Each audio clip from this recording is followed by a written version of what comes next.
The storm rolled in like an uninvited guest, its howling winds whipping through the trees of Brookridge and bending them like frail dancers caught mid-spin. Thunder cracked across the sky as if the heavens themselves were being torn apart, and the rain didn't fall, it slammed, heavy and relentless, into the rooftops and pavement of the quiet town. On Willow Creek Lane, porch lights flickered while families hurried indoors, latching doors, pulling blinds, and bracing for what the forecast hadn't predicted to be so fierce. But 12-year-old Emily Wren didn't seem to care about the chaos above. She was a spark in the dark, barefoot and breathless, darting between raindrops as she played hide-and-seek with her cousins. Her laughter danced on the wind, defying the gloom as she twirled near the edge of the woods behind her home.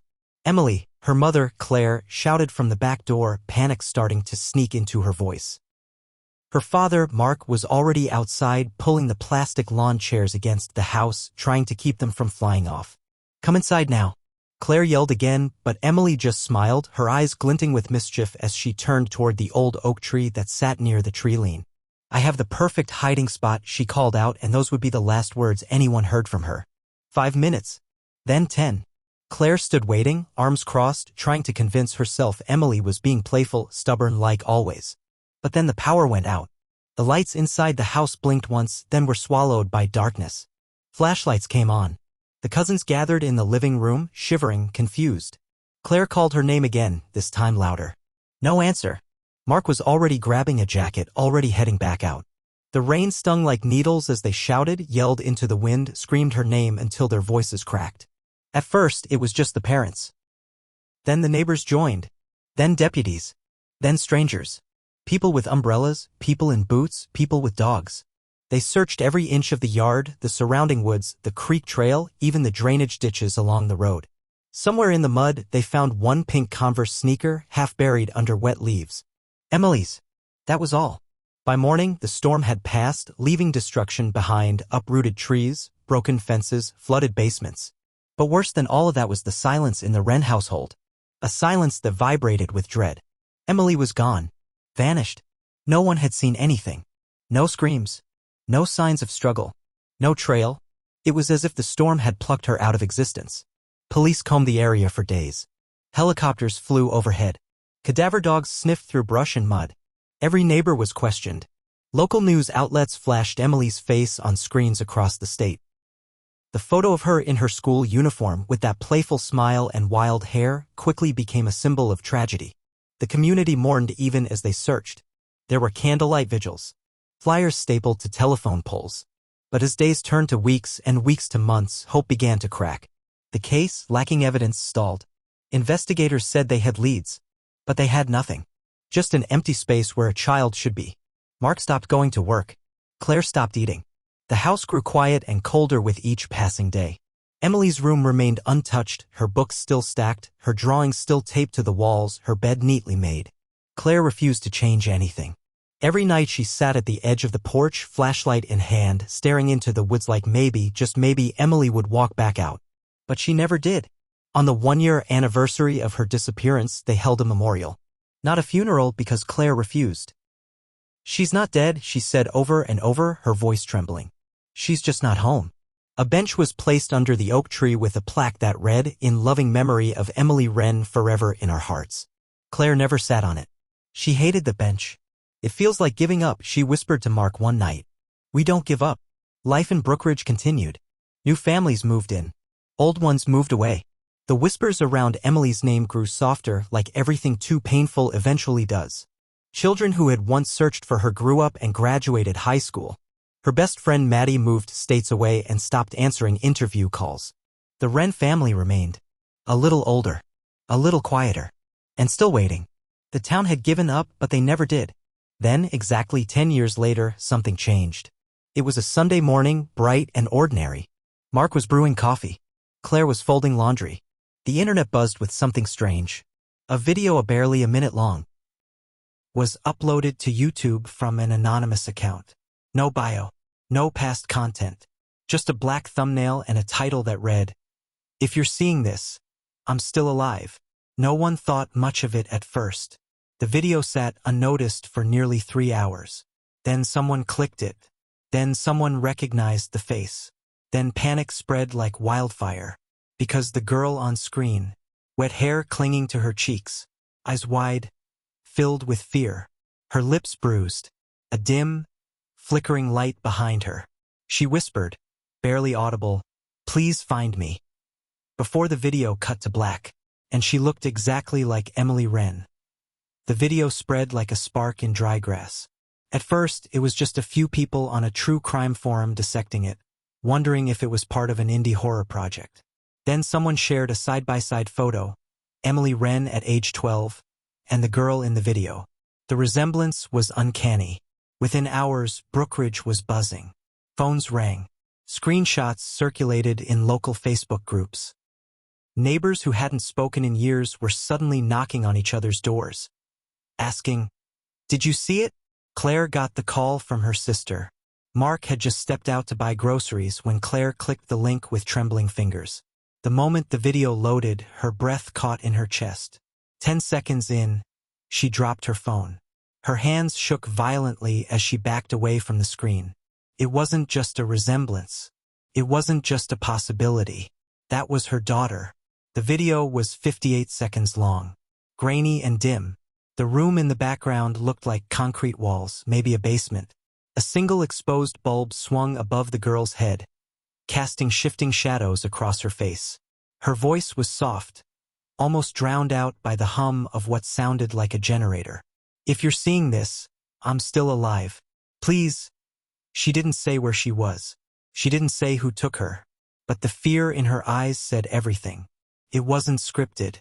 It wasn't fake. Claire knew. A mother always knows. By nightfall, the video had racked up 500,000 views. Local authorities contacted the FBI, who immediately opened a digital investigation. The video was taken down less than 12 hours after being posted. The account that uploaded it vanished. But not before it was downloaded, mirrored, analyzed frame by frame. The FBI requested access to all the files. They visited the Wrens that evening. Claire answered the door still wearing the same clothes from that morning, her eyes bloodshot, clutching Emily's old stuffed rabbit to her chest. Mark sat silently at the kitchen table, jaw clenched so hard his knuckles had gone white. The lead investigator, a woman named Agent Rosalind Keller, introduced herself with calm authority. She had handled abduction cases before, but something about this one felt heavier. She watched the video twice in the Wren home.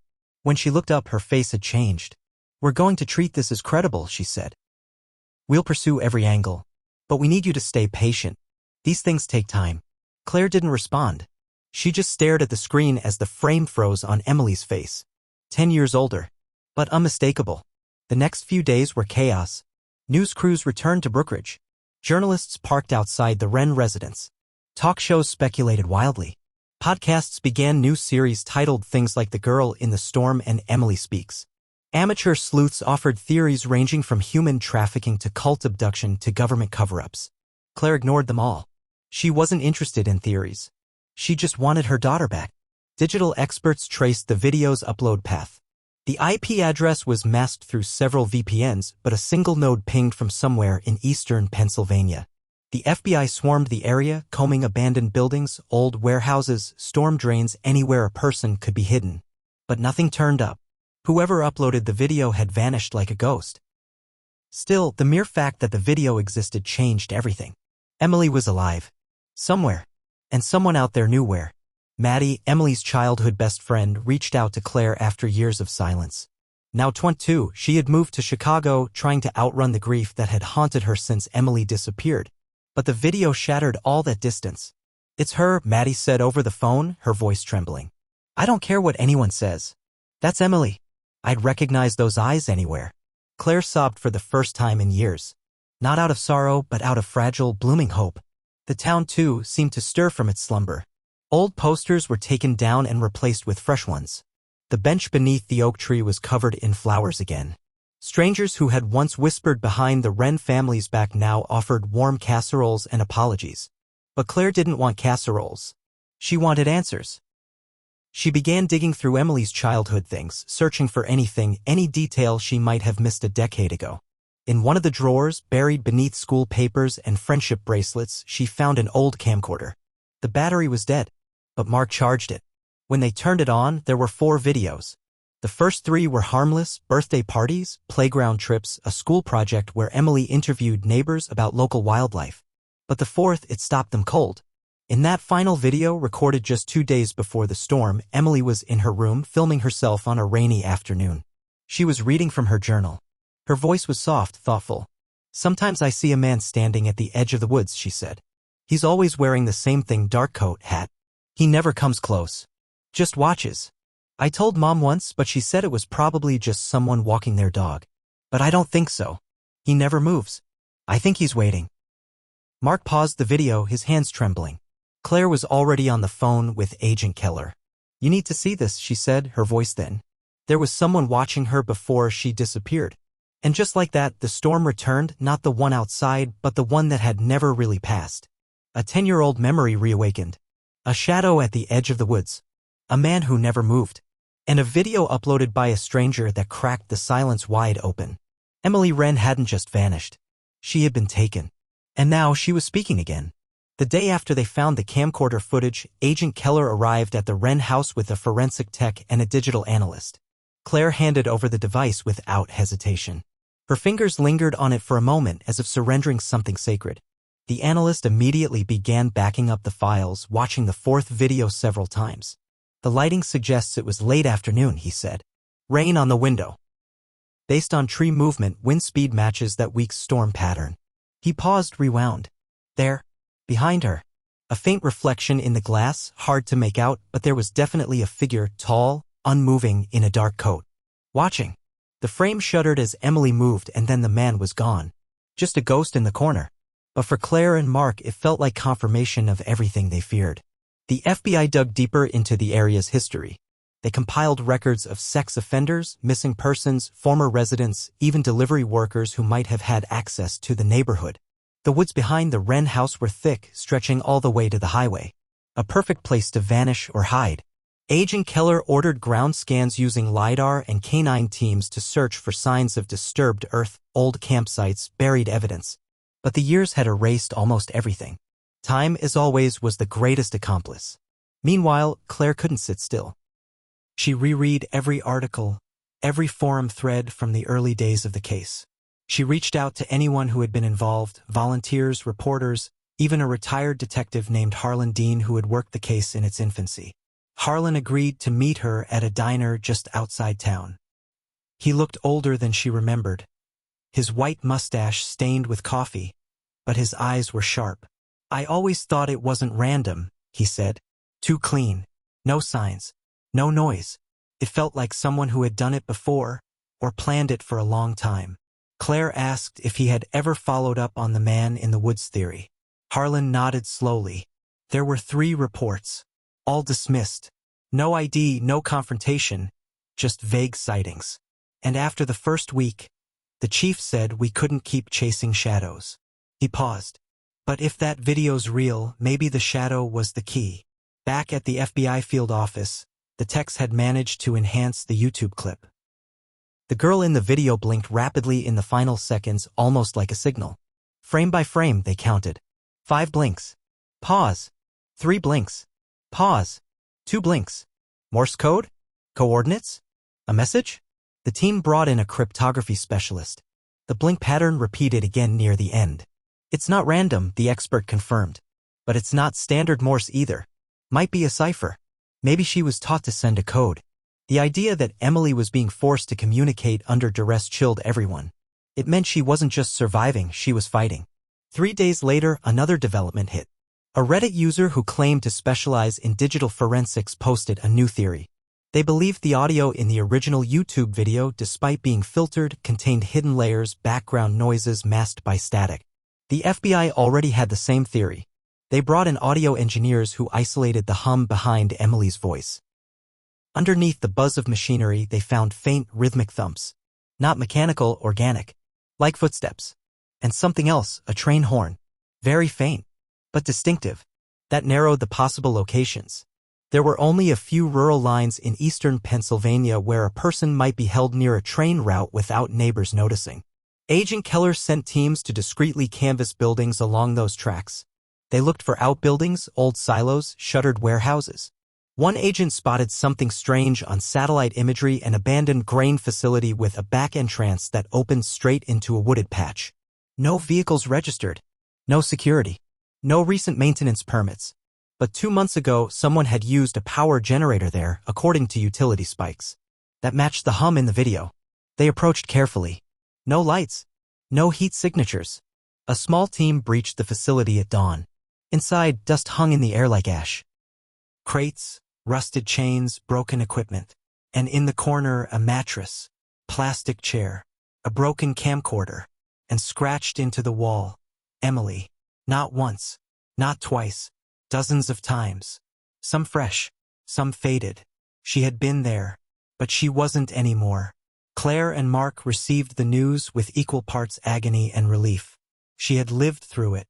She had been close, but they were too late. Again, the trail felt warm, but vanishing fast.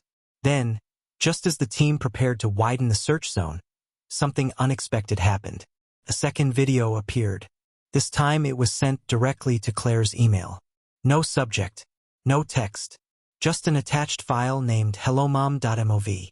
She opened it with Mark by her side, hands clutched tight. This one was clearer.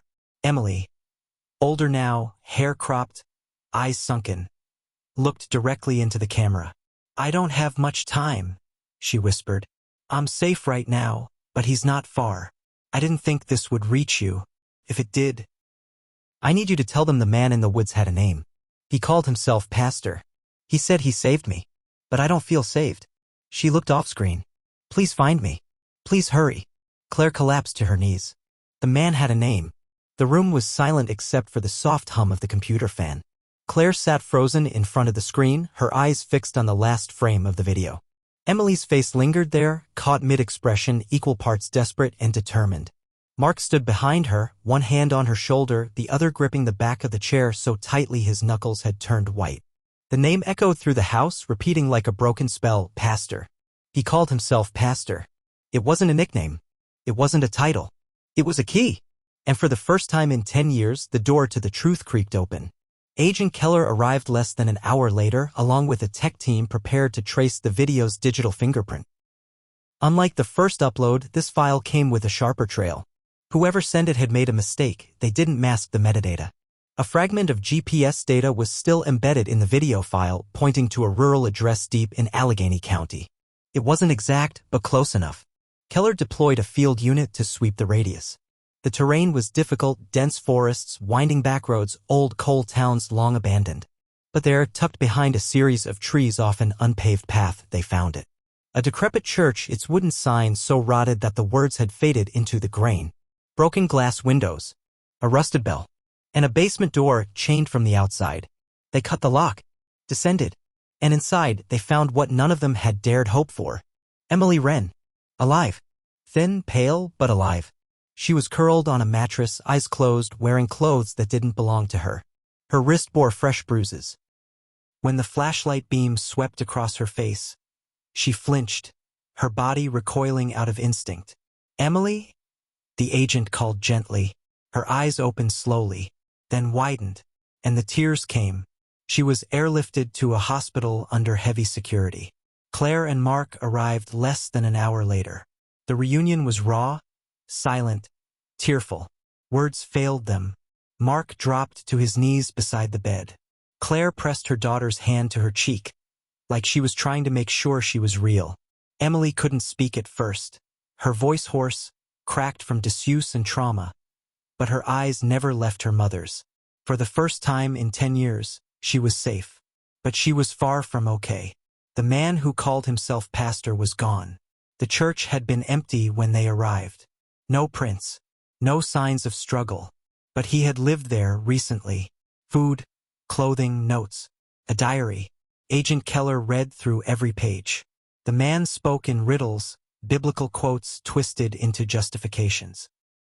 "I saved her from the storm," one entry read. "The world outside is chaos. She is mine to protect, mine to purify." Another page was filled with a single sentence repeated over and over: "The storm chose her." They issued a nationwide alert. Descriptions, sketches, Anyone who might have seen a man posing as a pastor, middle-aged, tall, graying hair, likely with a history of religious extremism. They searched church registries, cult groups, survivalist forums. But he had no real identity. No digital footprint. He was a ghost in the system. Emily provided details slowly. Her mind, fragile but clear, remembered more than they expected. He found me during the storm, she whispered. I ran toward the woods. I slipped near the creek. I hit my head. When I woke up, he was there. He said God sent him to rescue me. She paused, her eyes distant. But he didn't let me leave. He said the outside world had forgotten me. That my parents had moved on. That I belonged to him now. Years of manipulation. Isolation. Rituals. She had been moved more than once, from the woods to a cabin, from the cabin to the church. Every location more remote than the last. He watched people online, she said. He knew when they started forgetting me. He called them the blind. The YouTube video? Her idea. She had begged for a way to speak. He agreed, arrogantly believing no one would trace it. I had one chance, she said. I used the old camcorder. I remembered how you blinked in code during our sleepover games Maddie taught me. 532. That was her signal. Claire wept hearing that. Her daughter had not only survived, she had fought. As the investigation grew, other victims came forward, girls who had escaped similar men. Some believed Pastor was part of a cult that fractured years ago. Others believed he acted alone. Either way, the horror of what Emily endured was just the surface of something deeper, something older, buried in the corners of society. A network of men who thought they were saviors. But Emily? She had saved herself. The town of Brookridge lit candles again, but this time they were not for mourning. They were for welcome. Emily returned home under the blanket of night, escorted by agents and family. She passed the old oak tree. She saw the bench. And for the first time in her life, she sat on it. She took a deep breath. The wind whispered through the branches. But this time it didn't sound like danger. It sounded like peace. The house had changed, but so had she. Her room was untouched, just as her mother had left it. The pink shoe was still in a drawer. She held it and cried, not for what she lost, but for what she found again. Herself. And far away, in a dark motel off a deserted highway, a man sat watching a laptop. His hands trembled as he closed the screen. In the mirror, he adjusted his collar, smoothed his coat. The camera in the corner recorded silently. The man who called himself Pastor wasn't finished. Not yet. The calm after Emily's rescue didn't last. For a few precious days, the Wren household was wrapped in a strange, fragile quiet. Not peace had long ago been stolen. But a kind of pause. Emily slept with the door open. Claire lay awake most nights in the hallway, unable to close her eyes for fear she'd open them and find her daughter gone again. Mark took leave from work and sat in the living room from dusk till dawn, as if guarding the house from ghosts. Emily moved slowly, still half lost in herself. Sometimes she would start talking mid-sentence, forgetting who was in the room. Other times she'd stare out the window for hours, eyes blank. But then there were moments, small, flickering moments, where her voice returned and her smile trembled through. She was trying. They all were. But the outside world didn't let them heal quietly. Reporters camped at the end of the street. News vans drove by slowly, cameras rolling, hoping to catch a glimpse. Online forums exploded with wild theories, cruel accusations, even suggestions that Emily had staged the whole thing. 10 years in hiding and she walks out with perfect timing, one comment read. Another accused Mark of orchestrating the disappearance. Claire stopped reading after that. But Emily read every word. Late at night, when everyone else had finally fallen asleep, she would sit on the floor with her laptop, scrolling through the mess. Each lie chipped away at her already battered sense of safety. One evening, Agent Keller returned to the house. She carried a brown folder and a quiet look of unease. Mark led her into the dining room while Claire made tea, hands shaking. Emily hovered by the stairs but didn't speak. Keller placed the folder on the table and opened it slowly. We have new footage, she said, from a security camera at a motel in Pittsburgh. 2 nights ago. She turned the laptop around.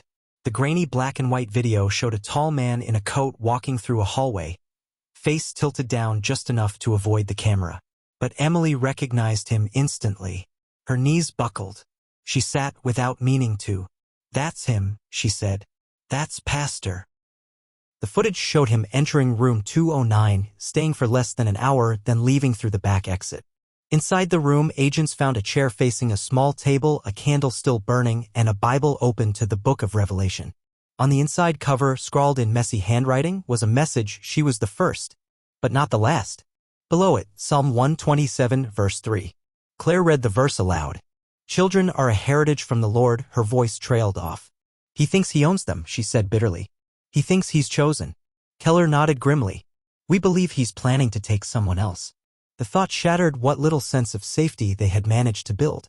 Emily stood. Then we have to stop him. The next day, Keller asked Emily for help.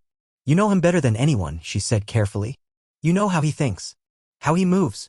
If you're willing, Emily didn't hesitate. Yes. Claire protested at first, but Emily didn't waver. He's out there, Mom. He'll do this again. I can't let him. So, they began. Emily spent hours in a secured FBI building answering questions, reviewing maps, identifying his routines. She remembered names he mentioned. Towns. Fragments of hymns he sang. Places he called holy. He had a journal, she said. He'd write names in it. Women. Girls. I don't think I was the first. That led to a deeper search. Victims who had vanished in storms. Small towns. No witnesses. Old missing persons cases began to light up a pattern, one the authorities had never seen before. And they all had something in common. They disappeared in or near places with abandoned churches. The FBI quietly launched Operation Shepherd. It focused on old rural churches within a 200-mile radius of Pittsburgh. Agents moved in pairs undercover.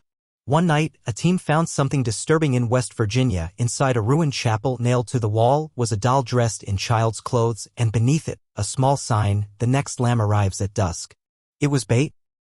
The team left quickly. Hidden cameras were installed. But he never came back. Meanwhile, Emily worked with a therapist, trying to untangle the knots left behind in her memory. During one session, she recalled something new: a sound. A bell, faint, distant, always at sunset. She heard it regularly at the last place he kept her. That detail struck a nerve with Keller. There's a bell tower in the old mill town of Dunley, she said. Long abandoned. Only one structure still standing. It rings from wind alone. They moved quickly. Dunley was an hour's drive. The bell tower loomed like a skeletal finger against the sky. Inside, they found food wrappers, blankets, candle wax, fresh signs of occupation. And in the corner, a stack of burned photographs. Most were destroyed.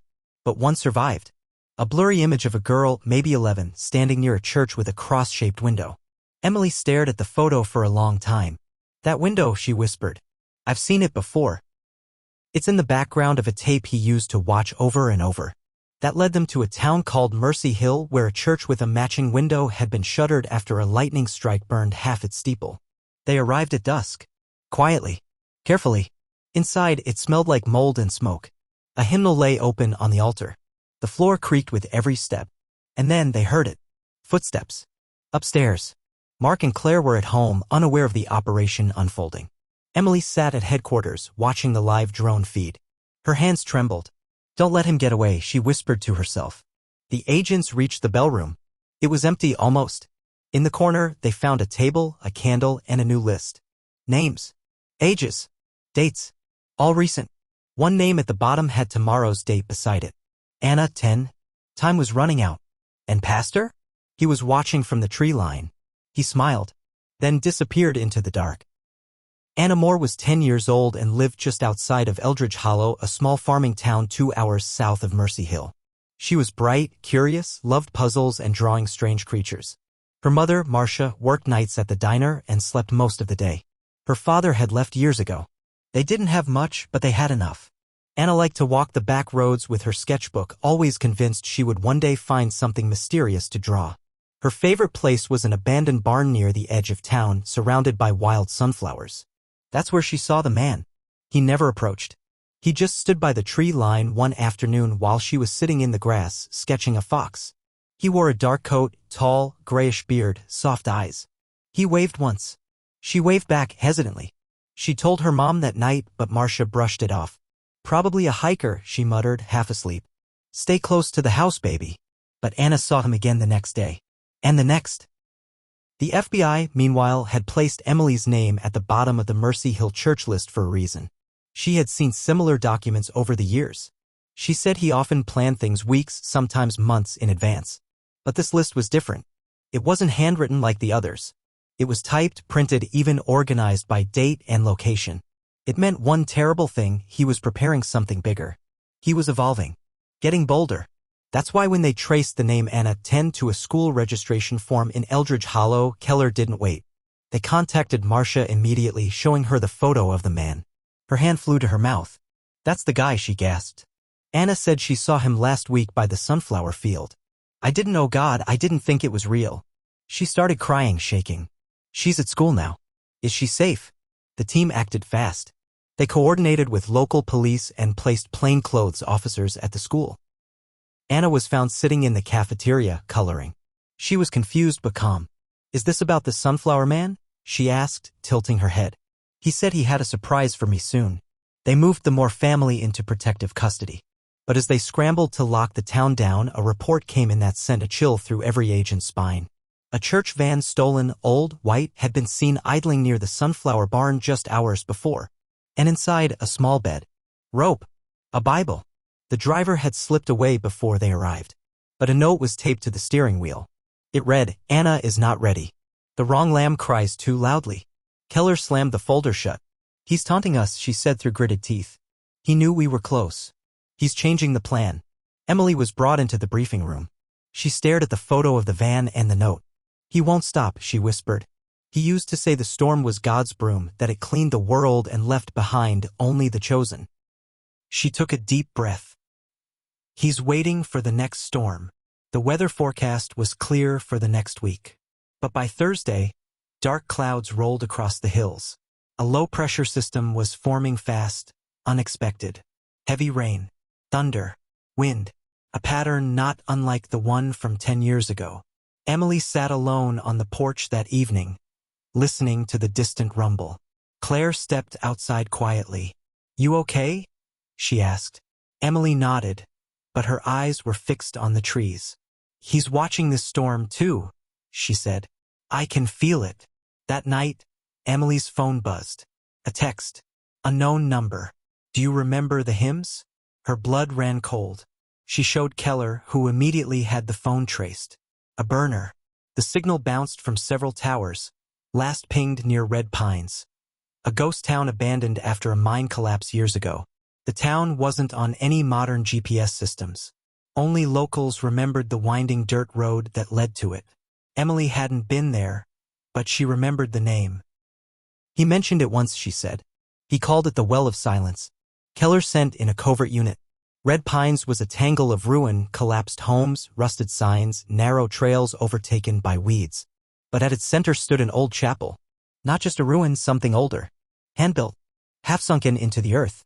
Inside, they found candlelight. And a map on the wall with circles drawn around 5 towns, 5 dates, all upcoming. The final one was circled in red. Brookridge. 3 days from now. Keller turned to Emily. "We think he's coming back." The idea sent waves through the FBI. Why return to the place where he took her? Why risk it all? Emily understood before anyone else did. Because he believes it started there. That's his altar. She looked Keller in the eyes. "And he thinks I'm still his lamb." A trap was set. Not a public one, but silent, methodical, every block of Brookridge under surveillance. Abandoned buildings swept, forest edges monitored. Emily volunteered to be the bait. Keller refused. Mark and Claire refused. But she insisted. "If he's watching, he needs to believe I'm alone. He needs to believe I'm still afraid." It was the hardest thing her parents had ever done, letting her walk into the same woods where she had disappeared a decade ago. But this time she wasn't a scared little girl. She had learned how he moved, how he thought. This time she was ready. She returned to the oak tree at dusk. Sat on the bench. A mic hidden under her collar. Her hand clutched a small button that would trigger a silent alarm. The wind picked up. The clouds thickened. Thunder groaned low. She waited. For nearly an hour, nothing happened. Then movement. A figure at the edge of the trees. Tall. Familiar. Coat blowing in the wind. He stepped forward slowly. "Emily," he said, voice calm, soft. "You came back to me." She stared at him, her face cold. "You're not my shepherd," she said. He stopped. The smile faded. "But you were chosen," he whispered. "The storm chose you." Her finger tightened on the button. "No," she said. "I chose to survive." Then the woods erupted with light. Agents swarmed in from every direction.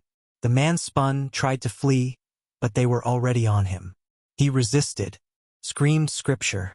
But within seconds he was tackled, cuffed, and dragged to the ground. His eyes met Emily's one last time. "The storm isn't done," he hissed. "There are others." And then he was gone. The arrest of the man known only as Pastor sent shockwaves far beyond Brookridge. Within hours, the FBI confirmed his identity, though it wasn't easy. No license, no birth certificate, no social security number. But buried deep in old medical records from a psychiatric facility in West Virginia, they found a match. His name had once been Ellis Ward. Admitted at age 14 for violent delusions and religious hallucinations, later released under a different surname. But the man that emerged from those records had long since vanished. Pastor wasn't just a persona. He was the evolution of someone broken, reborn through obsession, isolation, and something far darker. He didn't speak for the first 2 days after his arrest. Just sat in the interrogation room, staring at the mirror, reciting scripture under his breath. He wouldn't eat, wouldn't drink, wouldn't blink. Agent Keller observed from behind the glass, arms folded, jaw tight. "He's waiting," she said. "He thinks he's still in control." Emily, watching from another room, agreed. "He's always like this before he moves. Silent first, then stories, then riddles. He'll try to confuse you." On the third day, he broke the silence. "You saved her," he said calmly as Keller entered the room. "But you didn't stop the storm." Keller sat across from him, unmoved. "Emily's safe. You lost." Pastor smiled. "Did I? Or did I simply let her go so she could find the others?" Keller leaned in. "What others?" But he didn't answer, just looked up at the camera and winked. Outside the room, Keller gathered the team. "He's stalling," she said. "He's playing a long game, trying to control the narrative. But we don't need him to talk." They already had his journals, maps, photos, enough evidence to hold him indefinitely. But Emily wasn't convinced that prison would stop him. "He had followers," she said. "Maybe not many, but someone helped him. He couldn't have done all this alone." And she was right. 3 days after the arrest, a video appeared online. Different channel, different tone, but unmistakably connected. It opened on a candlelit altar. A voice, female, reciting a verse, "And the lambs will follow the shepherd into the dark, for the world is sick, and the chosen shall rebuild it." Then a message appeared on the screen. "You took one, but the flock remains. We are the storm." The FBI moved swiftly, tracing the video's IP. It had been uploaded from a college library in Ohio, an unmonitored terminal. Footage from the security camera showed a hooded woman entering, typing for 15 minutes, then walking out. No ID. No prints. Just like Pastor. The team widened their search parameters, now looking for signs of a broader movement. Online message boards. Encrypted chat rooms. Hidden forums with biblical names and doomsday rhetoric. They found one, The Fold. It was small but active. Obscure usernames. Strange symbols. Conversations about storms and sacrifices. Emily looked over the messages and immediately recognized some of the phrases. These were his words, she said. He used to repeat them. Like chants. One username stood out, Shepherdess23. The same syntax as the new video's file name. "She's the next leader," Emily whispered. "She's picking up where he left off." Meanwhile, Pastor had changed tactics. He began talking in interrogation, slowly, cryptically. "The first storm took the lamb," he said, "one night. The second will awaken the others." Keller pressed for more, but he'd only grin. "You found the map, didn't you?" he asked. "The one in Red Pines?" He was baiting them, testing how much they knew. Emily begged to speak with him. Keller was against it, but eventually gave in with heavy precautions. Emily entered the room with a wire, agents watching from every angle. Pastor looked up, eyes widening with something between reverence and regret. "You've grown," he said. "You found your voice." Emily sat without flinching. "You stole 10 years from me," she said. "You're never doing that to anyone again." He leaned forward. "There's a girl in Tennessee. She doesn't know she's chosen yet, but she dreams of fire. Just like you used to." Emily didn't blink. "Tell me her name." He laughed softly. "It doesn't work like that. You still think this is about names. It's about signs. Storms. Songs." He pointed to the ceiling. "You're chasing shadows, my lamb, but they'll lead you home." Emily stood. "This ends with you." And she walked out. Back in the operations center, the FBI team analyzed his cryptic references. Dreams of fire. Tennessee. Songs. A data analyst found something. A local paper in rural Tennessee had run a recent article about a girl claiming to have recurring nightmares of churches burning, of being taken during a thunderstorm. She was 12. No known connection to Ellis Ward. But her parents had received a handwritten letter 2 weeks earlier. It was unsigned. The ink smeared. But it ended with the words, "She is ready. The storm remembers." They moved fast. The girl, named Lily, was placed under protection. Her parents, terrified, handed over the letter. DNA testing confirmed it had traces of skin cells matching the same profile as the Red Pines Chapel. Pastor had either written it himself or someone close to him had. A network. A new threat. Emily watched all of this unfold with quiet dread. She'd thought it was over when he was caught, but now she realized he had only been the beginning. Like a virus, his belief had infected others. The Fold wasn't just an online cult. It was real, hidden, active, and growing. That night, she stood outside the Wren home staring at the trees again. The oak looked different now. Smaller. Less frightening. But the shadows behind it still whispered. She pulled out her phone and recorded a video. Her voice was steady. "My name is Emily Wren. I was taken when I was 12 years old during a storm. I was held for 10 years by a man who believed he was chosen by God to purify the world. But I survived. I escaped. And if you're watching this, if someone is telling you you're special, chosen, saved, don't believe them. Tell someone. Get out. The storm is not holy. It's a lie." She posted it under her own name. No more silence. Let the world know the storm had a face and she was done running from it. The video Emily posted took less than a day to explode across the internet. Within hours, it was being shared across social media, covered by major news outlets, and dissected in forums dedicated to cults, trauma recovery, and true crime. But it wasn't the popularity that mattered. It was the replies. The messages. Dozens at first. Then hundreds. From young women. From boys. From parents. People who had received similar letters. People who had been watched. People who thought they were imagining things. One message stood out, an anonymous user with a scrambled email who said only, "He came to my sister 3 years ago. She's gone now. We never found her. But your story, your face, she drew you once." Emily stared at the message, her heart pounding. It was signed J. That was all. She forwarded it to Keller, who immediately ordered a search on all missing girls within the last 3 years whose families had reported receiving mysterious religious notes or references to storms. The field narrowed quickly. 6 cases across 4 states. One matched all the markers. 15-year-old Sophia Reyes vanished during a summer thunderstorm in northern Georgia. No known mental health issues. No signs of running away. Her last sketchbook page, shared by her grieving brother on a forum a year ago, showed a girl sitting on a bench under an oak tree. A girl with Emily's eyes. They flew to Georgia that same week.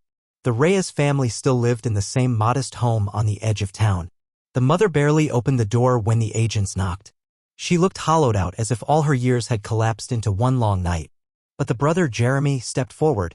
He recognized Emily the moment he saw her. "She used to draw you," he whispered, stunned. Even before she vanished. Said she had dreams about a girl who lived inside storms. "We thought she was just being artistic. But then the letter came. And then she was gone." He brought out a wooden box, dusty and locked. Inside were dozens of pages, each covered in wild, symbolic drawings. Trees twisting into crosses. Storm clouds shaped like open hands. And one page, a church. Wooden, rotted, half-buried. Just like the one in Red Pines. "She never went there," Jeremy said. "She never even left town. But she knew it. She called it the Dark Mouth." Emily's skin went cold. That was exactly what Pastor had called it in one of his journals. The team combed every inch of Sophia's digital life. In an old email account, they found a deleted draft. Unsaved. Unsent. Just a single sentence. "He says I'm special, but I think he's lying." That was 2 days before she disappeared. Keller expanded the investigation immediately. The Fold wasn't just a network. It was a belief system infecting its members like rot beneath the floorboards. And someone, maybe several someones, was still operating under Pastor's original doctrine. They suspected Shepherdess 23 was leading them now, but tracking her proved difficult. Each video that surfaced had a different digital footprint, bouncing through layers of proxies. The last one, however, included something unexpected: music. Faint. Barely audible. But Emily heard it. "That's the hymn he used to hum," she said, voice sharp. "He called it the gathering song. Said it would call the rest of the flock home." The audio team enhanced it. The lyrics were distorted, but the melody matched a rare gospel piece recorded in 1972 by a fringe sect in Alabama. The church had been raided in 1981 after several children were found living in squalor. The founder? A woman named Miriam Calloway. Deceased. But her daughter? Still alive. Keller tracked her to a cabin in the Blue Ridge Mountains. No phone, no internet. Just a P.O. box and a reputation as a recluse. They approached carefully. When they knocked, the woman answered with a shotgun in her lap and a faraway look in her eyes. "Y'all came for the storm, didn't you?" she said before they could speak. Emily stepped forward carefully. "Did you know Ellis Ward?" she asked. The woman nodded slowly. "He was just a boy when my mama met him. But she said he had the voice of God. Said he'd see things others didn't. When the lightning came, she said it baptized him." Inside the cabin, the woman, Virginia Calloway, told them stories. Dark, feverish stories about preparing children for the cleansing. About locking them in basements to pray. About testing their loyalty with silence. She claimed not to be part of the fold. But she wasn't surprised to hear it had continued. "The seeds were sown long ago," she murmured. "Even if you cut the tree, roots still crawl through the soil." On a table near the window sat a journal. Old, bound in leather. Keller asked to take it. Virginia refused. "You can read it," she said. "But it don't leave this house." Inside were dozens of names, many crossed out. Dates. Ages. Emily scanned each one, heart pounding. And then Sophia Reyes. Not crossed out. No date beside her name. Just one word, dormant. "What does that mean?"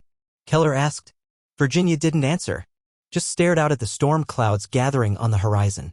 "Sometimes," she said softly, "the storm don't take them. It just changes where they sleep." Emily didn't sleep that night. She sat in the motel room staring at the ceiling, trying to stitch the pieces together. Pastor. The fold. Sophia. The sketches. And the phrase that kept echoing in her skull, dormant. Was Sophia alive? Was she being hidden like Emily once was? Prepared? Reconditioned? The thought made her stomach turn. Then her phone buzzed. Unknown number. A photo this time. Sophia. Sitting in a room Emily didn't recognize. Pale. Silent. Eyes empty. Captioned, "She remembers you." Emily clutched the phone to her chest. Sophia was alive. But for how much longer? The moment the photo came in, the atmosphere at the FBI field office changed. Keller ordered an emergency trace on the message, but like the others, it led nowhere, routed through encrypted overseas servers. No IP trail. No metadata. Whoever had sent it was not only tech-savvy, they were taunting. Emily stared at the photo again and again. Sophia's posture, her stillness, it wasn't shock. It was programming. Emily knew it too well. The folded hands. The straight back. The blank, waiting stare. "They've been conditioning her," she whispered. "Just like he did to me.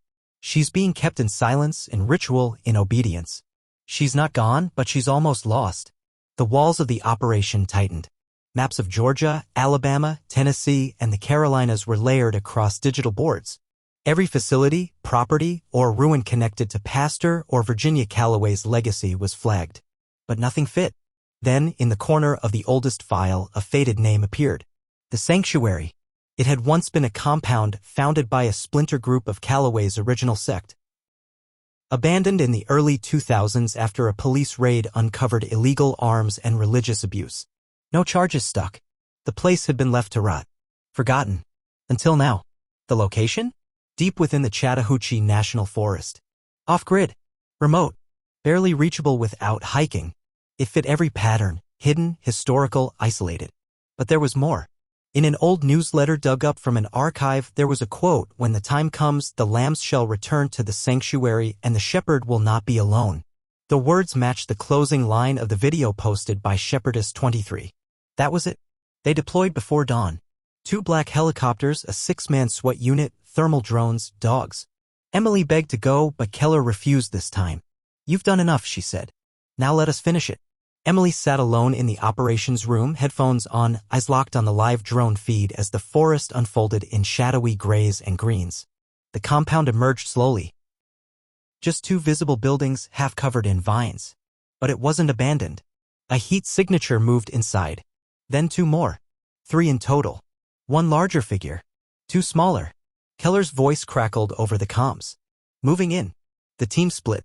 2 flanked left toward the rear of the main building, a chapel. Another pair breached the smaller structure, a cabin. Inside, they found ropes. Mattresses. Empty bowls. But no people. In the chapel, the door was open. No locks. No traps. Just silence. Inside, in the center of the wooden floor, was a chair. And in the chair, Sophia. She didn't look up. She didn't speak. She was staring at a crucifix hanging above the altar, her hands clenched in prayer. A woman stepped from the shadows, early 30s, long dark hair, long white dress. Unarmed. Calm. I'm glad you came, she said softly. She's ready now. Keller raised her weapon. Back away from the girl. The woman didn't move. I am shepherdess, she said. And I've prepared her. Just like Ellis prepared Emily. Keller moved fast, signaling her team. They surrounded the woman, cuffed her without struggle. The others will find me, she whispered as they dragged her out. The fold is everywhere now. Sophia didn't resist when agents approached. But when they tried to move her, she trembled violently. I can't leave, she said. He said I'd burn if I left. Her voice was robotic, rehearsed. Emily knew that voice. The voice of fear stitched deep into memory. They sedated her for safety and carried her out. The operation was a success on paper. The leader captured. The girl recovered. No casualties. But as the helicopter lifted off with Sophia inside, Emily's heart sank. It wasn't over. Not really. She watched from the tarmac as the girl was wheeled into the medevac unit, pale and motionless. Claire placed a gentle hand on Emily's shoulder. You brought her back, she said. Just like you said you would. But Emily didn't answer. She kept hearing the words the woman had said, the fold is everywhere now. In the days that followed, Shepherdess 23, whose real name was Rebecca Darnell, gave limited statements. She claimed she had never kidnapped Sophia. She came willingly, she insisted. She answered the call. I only showed her how to listen. She admitted to sending the photo to Emily. She needed to see what she left behind. But she refused to name anyone else. It's not a group, she told Keller. It's a belief. You can't arrest belief. But the data said otherwise. From Rebecca's devices, they pulled partial contact logs, encrypted email chains, and one especially chilling file, a list of 12 girls' names. 6 were missing. 3 were safe. Sophia's was there, circled in gold. And the last 3? Still unaccounted for. Emily stared at the list for a long time. It's a cycle, she whispered. A pattern. Every 10 years, every major storm, they don't stop. They just go quiet. Then start again. That night, she returned to her video, the one that went viral, and recorded a new one. She looked older now. Sharper. Not broken, not afraid. She stared straight into the lens. You saw what they did. You saw what they tried to build. But this isn't just about me. Or Sophia. There are more. There are always more. So if you're out there and someone tells you you're chosen, that you were born for a purpose you don't understand, don't believe them. They are the storm. Not you. She paused, eyes fierce. And we are not afraid of storms anymore. The storm came in the middle of the night. Not a metaphorical one. A real one, violent, chaotic, shaking the windows of the Wren home with every gust. The rain came sideways. Branches bent and cracked under the pressure. But inside the house, everything was still. Claire sat at the edge of Emily's bed, watching her sleep like she had done when she was a child before the night everything was taken. Mark paced the hallway with his phone in hand, waiting for Keller's call. The FBI had increased surveillance after Sophia's rescue, but now the fear had shifted, not of one man, not even of a cult, but of the idea that had survived all attempts to kill it. Emily's second video had gone viral too, just as fast, just as raw. But the comments were different this time. Fewer theories, fewer skeptics. More silence. People were listening. Survivors, especially. Several began coming forward. One girl from Maine remembered a man who used the word storm as a greeting. A boy from Kansas had dreams that mirrored Emily's descriptions. And 2 girls from Ohio had almost been taken in 2020 by a woman in white who offered them shelter during a tornado. One recognized Rebecca Darnell's face immediately. The fold had been operating quietly, secretly for decades. Every storm was an opportunity. But one thing was different now. They were being hunted. After weeks of silence, Pastor finally broke again. He called for Emily. Keller refused at first. We don't negotiate with monsters, she told her. But Emily insisted. He's not asking for a negotiation. He's warning us. And he was. When she sat across from him in that sterile room, he looked thinner, almost skeletal, but his voice was stronger than ever. You're famous now, he said. You've changed the weather, little lamb. Emily didn't respond. She just stared. They're angry, he continued. The shepherds who slept in shadows. You woke them. You burned the field. He leaned forward, eyes gleaming. You know what happens when you burn a field, Emily? She held his gaze. New things grow. He laughed then. A full, ragged laugh. Exactly. And now they don't need me. You thought I was the storm. But I was just the thunder. The lightning comes after. Keller watched from the other side of the glass. Fists clenched. He's talking in riddles again, she muttered. But Emily saw something else. Not madness. Not faith. Anticipation. He believed something was coming. And 2 days later, something did. A package arrived at FBI headquarters. No return address. Inside, a flash drive. Keller scanned it first, her stomach turning before the screen even loaded. It was another video. Not a sermon. Not a confession. A warning. The footage showed a large room, underground, candlelit, stone walls dripping with moisture. 12 figures stood in a circle, each wearing a white mask marked with a number. One held a small girl by the hand. Her eyes were closed. A voice, digitally distorted, spoke. The cycle continues. The fold is not broken. You cannot stop the rain. The lamb will sleep beneath the altar. She is ours now. Then darkness. They froze the frame. Enhanced it. And there she was, a girl number 9 from the list. Missing 6 months. Her name, Natalie Pierce. 10 years old. Last seen during a flash flood in North Carolina. The agents hadn't made the connection before, but now it was undeniable. Natalie hadn't drowned. She'd been taken. The fold wasn't gone. It had only evolved. Keller launched Black Shepherd, a multi-state operation targeting former affiliates, sympathizers, and compounds. Raids followed. Files seized. Hard drives decrypted. And buried deep in one server, they found plans. Blueprints. Ritual schedules. And locations. 3 active cells, each identified only by code names: Haven, Lightfall, and Ararat. The last one? Set in motion for exactly 10 years after Emily's disappearance. Just 2 months away. That was the endgame. They're not hiding anymore, Keller said, pointing to the photos. They're organizing. Preparing something. A mass event. Emily stared at the printouts. One map showed 3 cities marked in red, each linked by a triangle of routes, all leading toward a single destination in the Appalachian Mountains. No town listed. No roads. Just the name, Ararat. I've heard that before, Emily said suddenly. He used to say that's where the Real storm ends. When Ararat rises, the lambs will remember. She didn't know what it meant then. But now she knew it was a gathering point. A summit. A sacrifice. Sophia had nearly been won. Natalie might still be. And unless they acted quickly, others would follow. They launched the search: satellite scans, geological maps, old trail records. Keller brought in military-grade drone teams to scan the region. Days passed. Nothing. Then a hit. A compound half buried in rock near a long-abandoned mine. No roads. Only footpaths. The structure matched several sketches found in the fold's files. They moved in quietly. What they found inside was both familiar and terrifying. White robes. Prayer scrolls. Candles. A massive circular room with a domed ceiling painted to look like the night sky. 12 sleeping mats. 9 already used. 3 untouched. Emily counted. They're waiting for 3 more girls. No people. Just traces. They'd cleared out. But on the altar in the center was a notebook. Inside, a single page.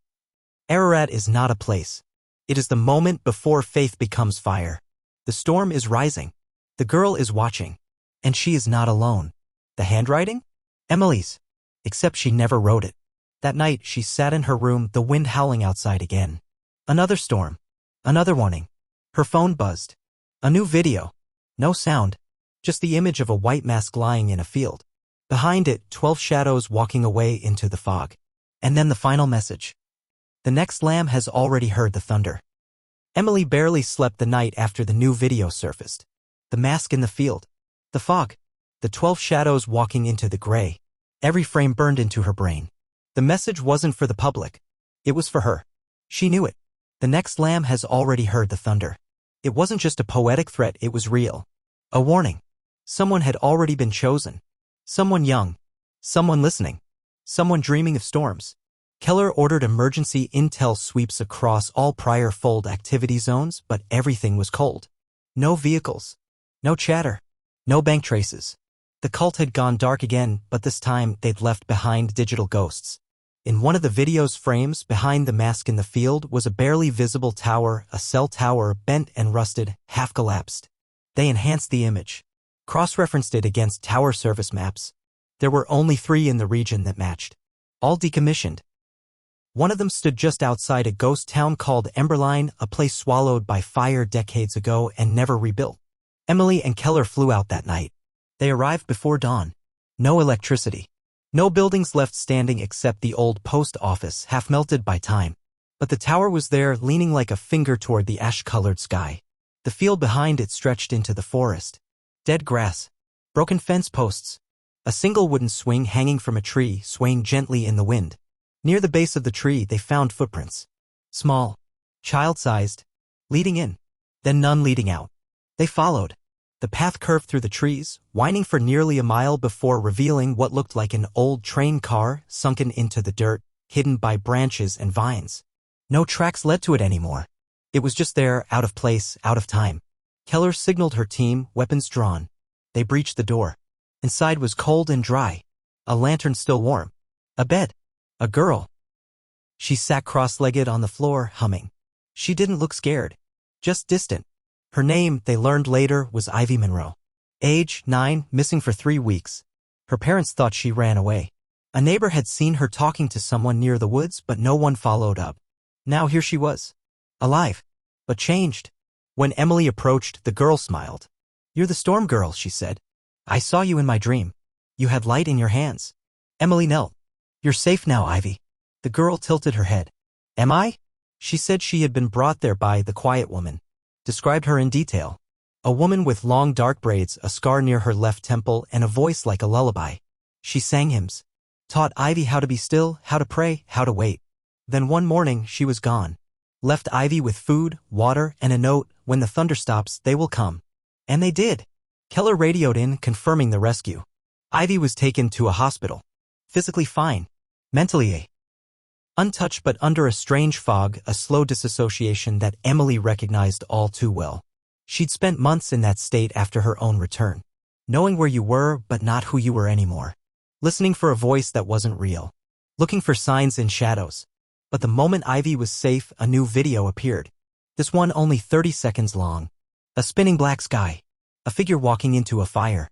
A child's voice singing the words, "Sleep little lamb, the storm will show where lost ones bend and brave ones go." Then a final line written across the screen, "She was the first. She will be the last." Emily froze. "They're talking about me," she whispered. "They think I'm the cycle. The key. The storm's beginning and its end." Keller didn't argue. "They've made you into their myth." Back at headquarters, analysts worked through every frame of the video. In the reflection of a broken window, they spotted something shocking, a partial face. Not masked. Female. Young.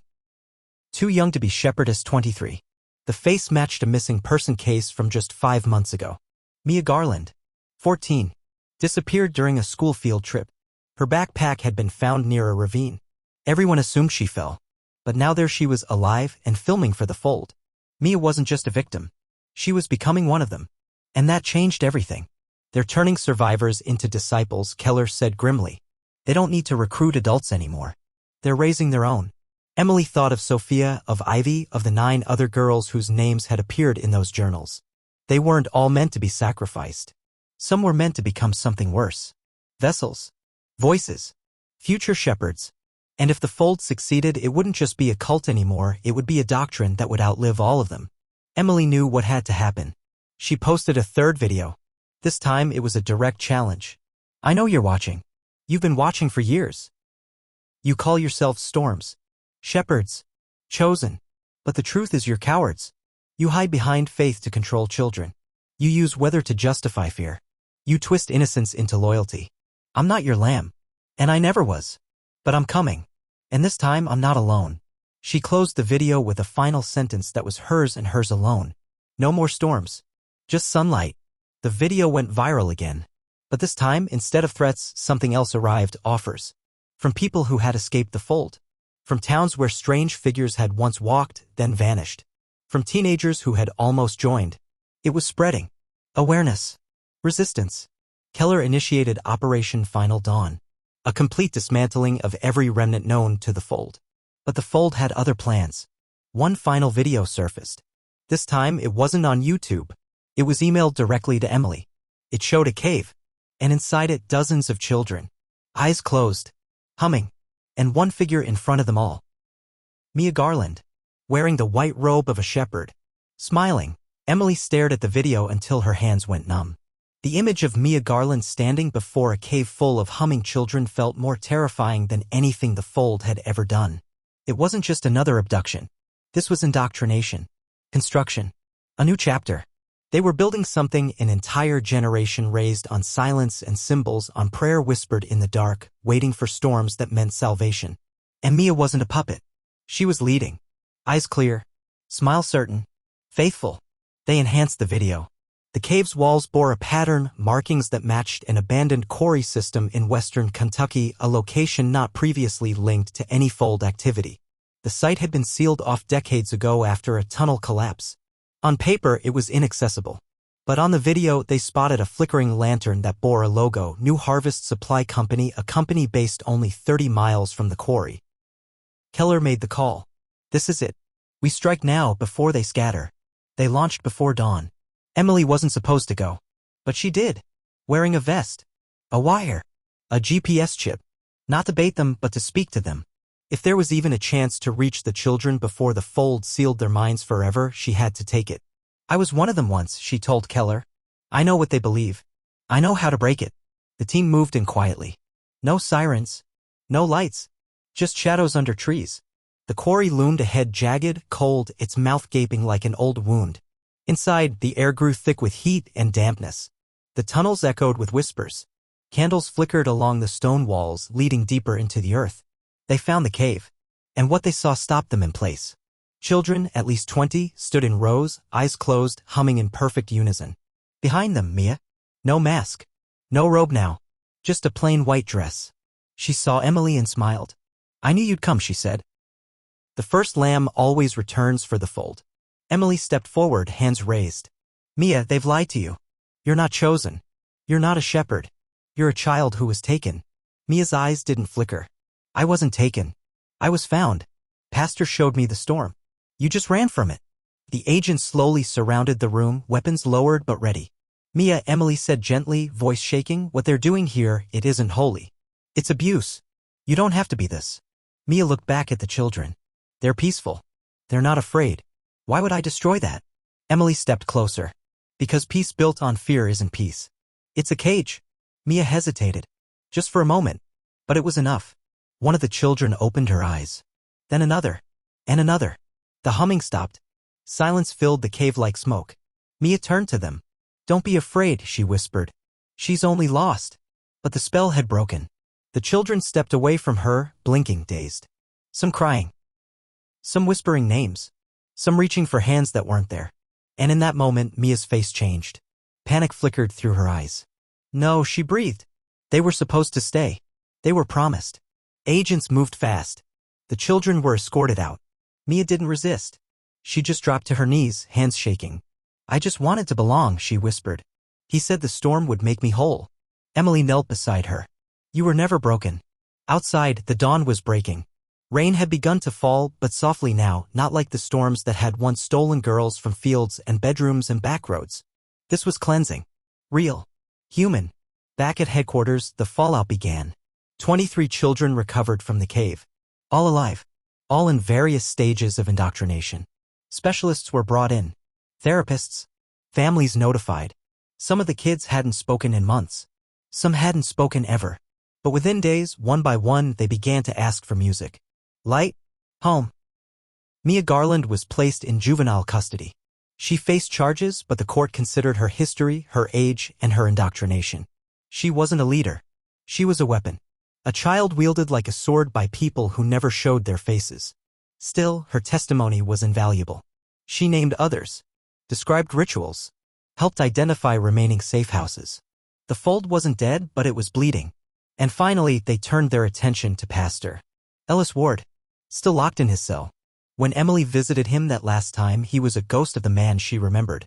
No smug grin. No riddles. Just silence. When she sat across from him, he didn't look up. You lost, she said softly. The Fold broke. The children are free. The storm is over. Only then did he raise his eyes. Hollow. Almost human. There's always another storm, he rasped. Emily stood. Then I'll face them all. He never spoke again. He died 2 weeks later. Heart failure, the report said. But Emily didn't care about the cause. Only the effect. His voice was gone, and hers was louder than ever. She returned to Brookridge that summer, to the bench beneath the old oak. Ivy Monroe was there, sketching a butterfly. Sophia Reyes had begun talking again, only in whispers, but they were hers. And the others? Healing.